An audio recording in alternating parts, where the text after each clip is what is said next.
shoqëri të cilat nuk përshtaten, atrofizohen, ngurcohen, e kanë vdesin.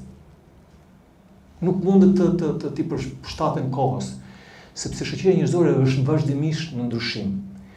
Kur them në ndryshim, nuk ka për kuptim atë konceptin modernist progresivizmin, që njeriu gjithmonë shkon në përmirësime, shkon në gjëra. Jo. Nuk shkon njeriu gjithmonë në përmirësim. Po flas ndryshim, qoftë për mirë, qoftë për keq. Çfarë lloj situate. Dhe duke qenë se njeriu shoqëria ndryshon në mënyrë të vazhdueshme, ti duhet të përshtatesh asaj sipas rrethanave, qoftë për mirë, qoftë për keq. Si u përshtat profetit sallallahu alajhi wasallam në Mekë me situatën që ishte dhe si u përshtatej në Medinë, dhe si u përshtatën sahabët. Nuk ngetën të ngurtë, po detyruan që të përshtateshin, krijonin gjëra të reja. Profeti sallallahu alajhi wasallam në luftën e Hendekut,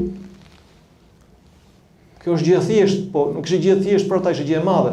Një nga elementet strategjik apo të luftës betejës ishte se ata hapën një Hendek. Hendeku nuk ishte as e njihshin arabët, ç'është kjo, do të hapën Hendek, me kriju barierë ndërmjet nesh edhe armikut, as i shkonte në mend atyre fare. Nga mësoi profeti alayhis salam këtu? Ka Selmani.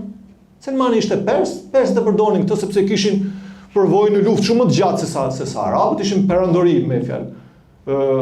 Mira veçare edhe përdonin këtë si taktik, edhe kur erdhën Qurayshët u shtanën, edhe sigurisht që luftën e humbën.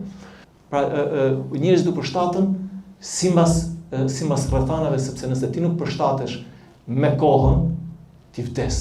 Po çdo të përshtatesh? Do të thosh përshtatesh për ato gjëra të cilat ti nuk largohesh nga parimet. Nuk largohesh nga parimet bazë të fesë. Parimet bazë nuk ndryshojnë asnjëherë, sepse parimet bazë janë të vlefshme në çdo kohë, në çdo vend. Parimet, rregullat e bazë shariatit, moralit, disiplinës, ligjit. Ka gjëra që sigurisht ndryshojnë, sipas situatës, sipas vendit, bëhet edhe kuvendi.